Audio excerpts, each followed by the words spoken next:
Today, this webinar is about legacy giving, and while I will make some reference to the science behind legacy giving, mostly I'll focus on how you could apply this science in practice to improve your legacy fundraising. So first things first, who are the most promising legacy leads? Now, typically what we do is we focus on people's prior giving behavior and their age to determine whether they are legacy prospects, and then start talking to them about this. In our view, there are 4 other factors that could determine whether someone is a promising lead. And you can see the list here is the supporter identity, their commitment to the organization, their family status, and their intention to make a legacy gift. Now, the trick with this is that unlike with behavior and age, we can't assume or find that information elsewhere. We need to get it from the supporter themselves. So let's take this one by one. Supporter identity is the reason why people come to you. It's not that they support you because you asked them. It's the part of them, the part of who they are that brought them specifically to your cause. It's the connection they have to the cause. So for example, for health charities, it might be the connection to the disease, whether they have it themselves or someone, or a loved one or someone they know. For conservation charities, it could be their beliefs and values, their environmentalist identity. Animal charities, they're animal lovers, and so on. You can see the logic behind this. It's an identity they own that brings them to your cause. And then obviously, if people have such an identity, it means that they might be more committed to the organization as well, which means they might be willing to do more things. But commitment to the organization is separate to the identity. The identity shows their connection to the cause. Commitment shows their connection to your brand. And it's, in other words, this could be termed as loyalty. And even though it's a fuzzy concept, it can be measured. And there are 3 questions, which I'll show you later on, that they can measure a supporter's commitment to your organization, your brand, and that could predict their willingness to do more things for you, including leaving a legacy gift. So in addition to these 2, we also want to know whether they have a family or not, because you already know that people with no kids are the most likely to leave a legacy gift in their will. It's not that we're going to completely ignore people with family. We're going to cover that in the language, the effective language for conversion. But when we're talking about promising leads, knowing if someone has a family or not can help you move them up or down in the hierarchy of who to contact. Finally, it's important to ask people if they have any intention of leaving a gift in their will. And as you can see here, there are 4 options. You can find out, first of all, if they've already left a gift in their will and you hadn't captured it until that moment. You can figure out whether they're considering doing it, or whether they intend to do it, or whether they have no intention whatsoever. So you can forget about that group and not spend any time and effort. So you have these 4 additional insights that, as I said, you need to go to the supporters and get, and we'll see how you can do that in a minute. But why did I say that age and previous giving is not as good at helping you figure out the promising leads? First of all, age. Yes, it's true that it's more relevant for people over a certain age to start thinking about leaving a legacy gift, but also at that time, people have already made their wills, and maybe they've already had their plans. And we know from a psychological perspective, once we have made our plans, it might be more difficult to consider changing them and start reallocating our wealth. On the plus side, people that they already have their wills and have a family, they think of their family as being taken care of, so they might be more open to messages around leaving a legacy gift. So we're not saying ignore the older population or stop contacting them. That would be mad. But what we're saying is also include younger people, because a legacy gift is more likely to be considered when people are writing their will. And people write their will when there are significant life events. For example, they get married or they have kids. And we can't really, that happens at an earlier stage. And so we're missing out on promising prospects that might have an increased commitment to the organization. They might have an identity that connects them to our cause, but now they're being ignored. Now, looking at past behavior and giving, this table is the result of a project with a client where we asked the intention to leave a legacy question, and you can see the different intention levels as separate rows in this table.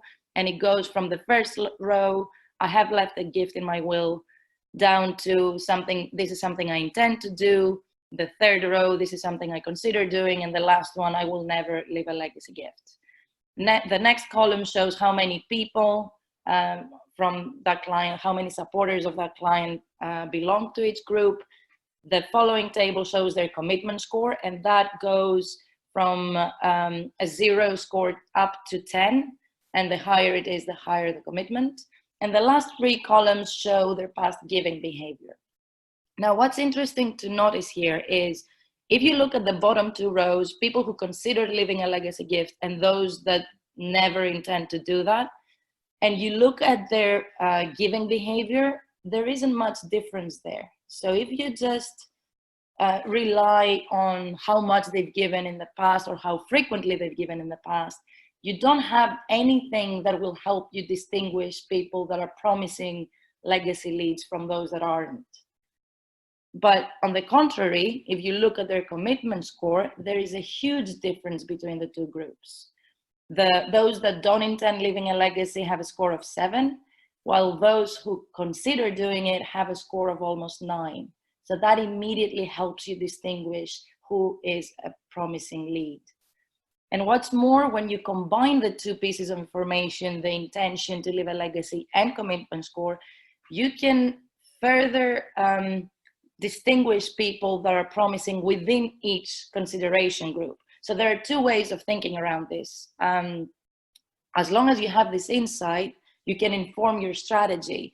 You could maybe think that I'm gonna focus on everyone that intends to leave a legacy gift, and that's 17 people in this case, and I'm gonna call everyone that intends to leave a legacy gift. Whereas those that are merely considering, I'm just gonna send them an email, a direct marketing communication, or something similar. Or you might think of this differently. You might take into consideration their commitment score and say, I will focus both on those who intend to leave a legacy gift and are considering doing so. And more specifically, I will find people with a high commitment score in both these groups. So anyone with a score of 8, 9, or 10, and I will call them. And the rest are going to receive like a letter or an email or something else. So when you have this insight, you can see how that can inform how you allocate your spend and how you inform your strategy. So how can you arrive at that point? How can you get that information? First of all, you need to create leads. And in this example, we show you a way you can do that using social media and more specifically Facebook ads. This is from another client project where against this standard, we call it control ad with a generic message. This is for Make-A-Wish Foundation, and the control message is simple. When you donate and help grant a wish, you help her fight her illness. And against that, what we did is we created another ad which emphasizes the supporter's identity. So all we've done is we added a sentence in the beginning saying, as a medical professional, you know the heartache of a child diagnosed with a critical illness. And then we continued with the same control message. By doing that, we increased click-through rates by 50%, which means we got 50% more leads. Now, you have the opportunity to take any of your Facebook ads and tailor them to prime a specific supporter identity. And you could also create Facebook ads that speak specifically about a legacy. leaving a legacy. And again, you can tailor them and make them identity specific.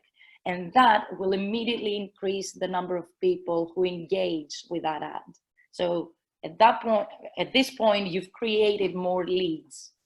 But what's important, as we said, is to capture those 4 questions.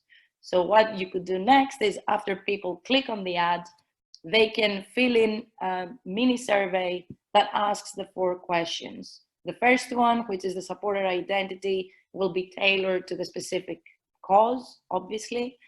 The second one can capture their commitment to your specific organization. And I'm sorry that you can't see the questions properly, but they are: I am a committed donor to this organization. I feel a sense of loyalty to this organization, and this organization is my favorite charity. And by averaging the score to these 3 statements, you get a person's commitment score. And the higher it is, the higher their commitment. Then you can also capture whether they have kids, grandkids, or not. And finally, you have the intention to make a legacy gift.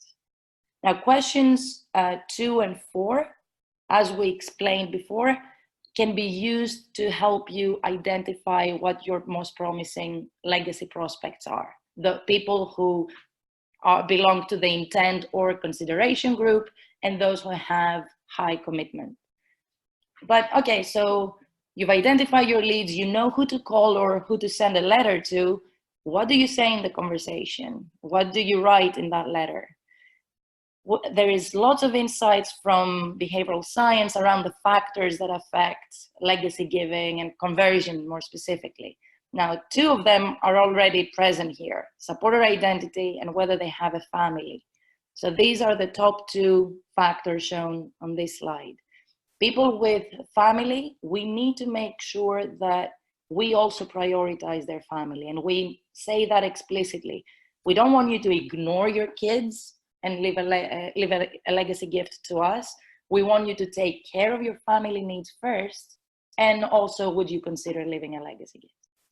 When it comes to identity, and again, you'll have that information from the survey you included, you need to play that back to them. You need to explain how supporting your cause makes them express who they are, makes them help express who they are.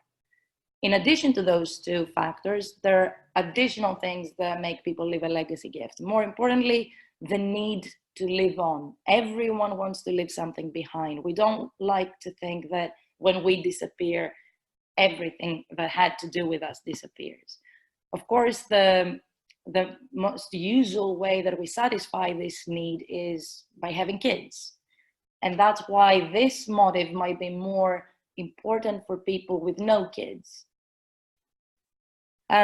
Legacy pledgers, they're not going to be around when their legacy is going to be used. And that's important to consider, because it means you need to take a few steps when they're still here to make them feel like their gift is going to have an impact and their gift is going to be used efficiently.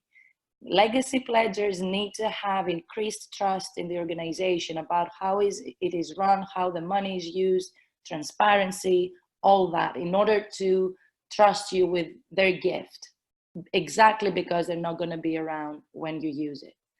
And when it comes to impact, that's no different to any other gift. People want to make a difference.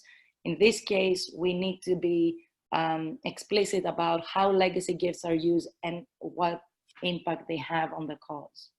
Finally, whether other people leave legacy gifts or not can also be influential. It can affect people's decision. So combining the identity and having kids or not inside, you will have possibly 4 groups of people: those who have kids or not, and those who have a connection to the cause or not. And based on which group they belong to, you might need to use different messages. As we said, when they have a family, we need to make it explicit that we're only talking about legacy gifts after you've taken care of your family. When they don't have kids, we might want to emphasize more the need for us to live on, leave a memory behind, and specifically a positive memory. That's why it's called posterity as well. And anyone with a connection, in addition to all of that, you just need to prime their identity. On top of that, there is other things that could influence the decision to leave a legacy gift, and that's the timing of the request, which it's not, we can't do much about it, but one way to deal with it is to broaden the audience. As I said, include younger people to make sure that maybe you talk to them at a time that is relevant for them. Another element is the hassle that might be associated with writing the will and leaving a legacy gift. We need to make sure that people don't think of it as a chore, or we might want to offer them some guidance, help, a free will writing service, anything that might make them feel that this isn't an arduous task and they can do that. So this is, in very briefly, the theory behind legacy giving, and there is a lot more around the effective messages using simpler language rather than saying bequests. You should just talk in simple terms. But how can you put that in practice? Because all of this is theoretical and conceptual. This needs to be turned into design, copy, and there are many different ways that you can do that for each of these principles. So for example, if we take this table and each principle represents, each row represents a different principle, there are at least 4 versions for each one of them. And for example, for identity, you can just ask for a legacy gift, or you can try and make it more emotional, which is version 2, or you can reference their family, version 3, or finally, you can talk about their identity and the shared values between them and the organization. For the need to live on, you can just talk about how a legacy gift can help you be remembered, or focus more on the fact that you can leave a positive memory behind and be considered like a valuable member in your community. Or maybe you focus on their work and how this can allow you to continue it after you've gone. For trust, do we focus more on efficiency, which is version 2, how legacy gifts have been used and will be used? Or do we talk more about impact and that this is the most effective way to make a difference? Or is it better to share a story or an example of how a legacy gift has been used? For impact as well, do we talk about the specific tangible things that a legacy could buy, or we take a step back and we look at the bigger picture in more abstract terms? And do we talk about the short-term impact or the long-term impact? And so on. So for social proof, you can talk about right now how many people support you, or you can create the sense that there is a trend, an increasing trend, or you can share someone's story. And finally, to reduce the hassle, there are many different ways you can do that, from a testimonial from another legacy pledger that found it easy to do, to sharing a guide, to offering a free will writing service. So hopefully it's obvious that there are many different ways you can execute each of these principles, put them in copy and design. You can tailor that to reflect your tone of voice and your brand. But still, what you want to know is which one of these is the most effective one. And all of these cells together, if we try to combine them into different communications, that represents over 3,000 different communications. And that makes it impossible for us to test and market, because it would take years. But we also don't want to guess, because we're not going to be able to guess which one of these will be the most effective. So what can you do? There is a solution, and it's what we call A/B testing on steroids, or our pre-test tool. So how does this work? We would invite your supporters to take part into an online task, and each person will see on screen 2 communications, 2 letters, like here. One on the left, one on the right, and all we ask them to do is to pick the one they prefer, nothing else. And they have to do that about 10 times. So overall, each person will see 20 different letters and will have to make 10 different choices. But in the background, what happens, this software uses the table that we've seen before to combine different cells to create different communication. So in this case, all cells in red have been combined to create the communication on the left, and all cells in green have been combined to create the communication on the right. And when people see different pairs of letters, these letters include different elements from the table.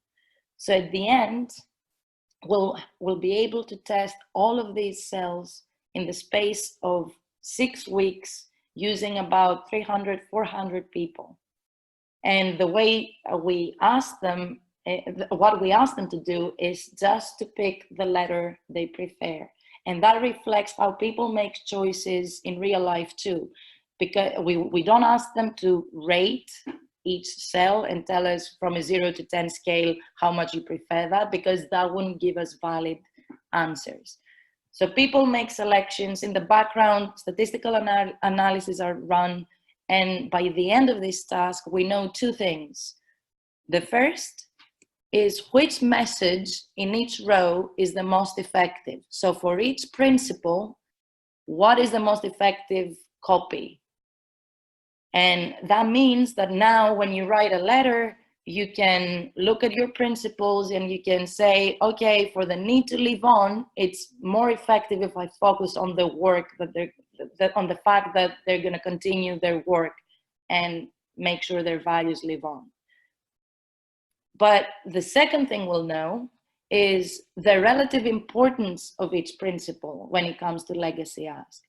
So for example, we might find that trust and impact are the top 2 things that influence the legacy decision. So now if you want to create a communication where you don't have much space, so for example, you need to create a flyer or send an email or even a text, now you know which principles to focus on. You don't need to include everything. You can just focus on trust and impact. And you also know what the most efficient wording is for each, and that's what you include in your communication. Just to repeat, the messages in each cell will be 100% customized to your brand and tone of voice, and the results might differ from organization to organization. So for one charity, these might be the results. For another charity, we might find that other principles are more influential or other wording. So at this stage, we know how to create leads, how to identify them, and we know how to find the most effective language. But we all know that getting a legacy gift is not as simple as identifying leads and then asking for a gift. We need to take a step back and look at the bigger picture and think of legacy as a journey where it starts with lead generation, but continues with cultivation, conversion, and it doesn't stop there, because we also need to make sure that anyone who made a pledge is happy to continue. So for each stage, there are different insights from the science of giving that you can use. As we said, lead generation, we need the 4 questions that give us insight on who to contact. Then we have the appropriate messages that we can use to cultivate people, like their need to live on, trust in the organization. When it comes to conversion, we need to know what the most effective message to use there is, like social proof, a simple language, reducing any perceived barriers like the hassle. And finally, after we secured the pledge, we need to make sure people are happy with what they receive, because that's the point where these supporters will start judging all the communications they receive from you. If I've left a pledge in my will, I'm gonna be looking at the communications I receive from you, and I'm gonna judge the quality. If I have questions, I'm gonna judge your responsiveness to my needs. So the journey doesn't stop after you secure a pledge. You just need to make sure they don't remove it from the will afterwards. Now, this concludes the webinar. Just to leave you with something, like whether you want to create more leads, or whether you want to identify more successful language, or whether you want to map out a full journey, it's important to use these insights, and we can help you do that. So if you have any questions, or if you'd like additional information, feel free to contact either me or Charlie. Thank you.